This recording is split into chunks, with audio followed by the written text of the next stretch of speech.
Nekas tu neuztraucies. Es tev nopirku biļeti un tev ir tiesības man sēdēt blakus. Tev no šīs vietas neizliks tikai mieru.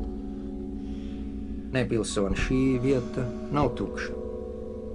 Te sēž mans gars, un viņam ir tiesības tur sēdēt. Jā, viņam ir mēteļa apveids, bet viņš ir mans gars.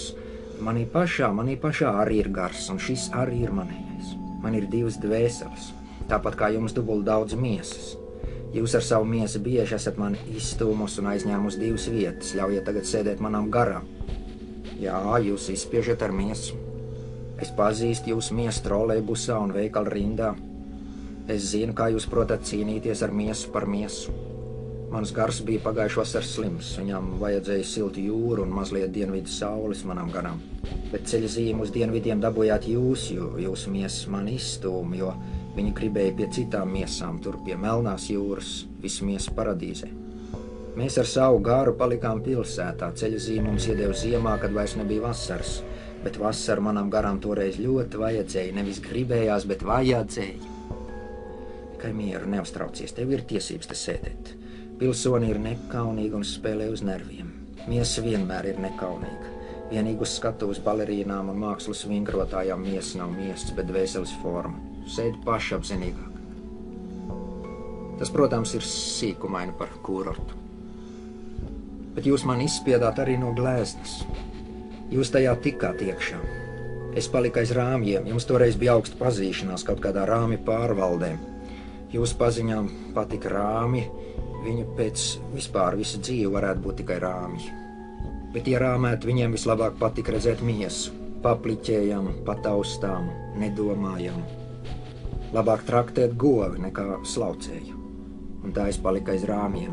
Jūs esat vieta ierādītāji, jā, lūdzu salīdziniet, biļešu un vietu numuru sakrīt. Jā, šī vieta ir aizņemta, tur sēž mans gars. Redziet, rakstniekiem un māksliniekiem piešķir papildu dzīvokļu platību. Kā jūs domājat, miesai vai garam? Palūdziet, lūdzu, lai šī pilsona tur nesēžas, viņi to nospiedīs, viņi izspiedīs garu manam garam. Es, protams, varu paņemt savu garu atpakaļ sevī, tie ir ļoti ērti cilvēki, kas dzīvo ar savu garu sevī. Viņiem ir savs puķu dārziņš sevī, savu revolūciju sevī, savu bībeli sevī un savus karātavus. Man tas viss ir tagad ārpus sevis, blakus, tas tikai tā skati pēc ir mētelis. Būtībā tas ir mans puķu dārziņš, revolūcija, bībele un karātavas. Kāpēc gan mans gars ārpus manis nevar izskatīties kā mētelis? Jēzus Kristus gars esot bijis ārpus viņa kā nimps ap galvu. Majakovskis nesājis pakārt zaļu gurķi kaklā un savu garu ārpus sevi ņēmis līdz kā mākoni biksēs. Kāpēc, lai mans gars nevarētu parādīties mēteļa veidā un sēdēt man blakus kinozālē, teātrī, prezidijā? Starp citu, pilsone, jūs mani izspiedāt arī no tribīnes.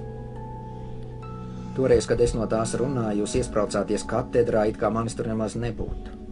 Jūs bijāt ļoti miesiska. Jūs runājāt tikai par miesas produkciju, miesas perspektīvu, elpojāt ļoti miesiski, tā ka man pietrūka elpas un es apklusu. No tās reizes, kad es tagad ieraugu katedru, man tā liekas kā siļķu muce, kā gurķu muce, kā kāpostu baļļa. Jā, jūs apgurķojāt un apsiļķojāt tribīnu. Es tagad sāku no gala apdvēseļoju siļķu muces un gurķu baļļas. Un turpmāk es visur aizņemšu divas vietas, es un mans mētelis, kas ir arī mans gars un man otrā dvēseli. Tikai mieru neuztraucies, sēdi mierīgs, jo tev ir tiesības, pilsoni nesaprot.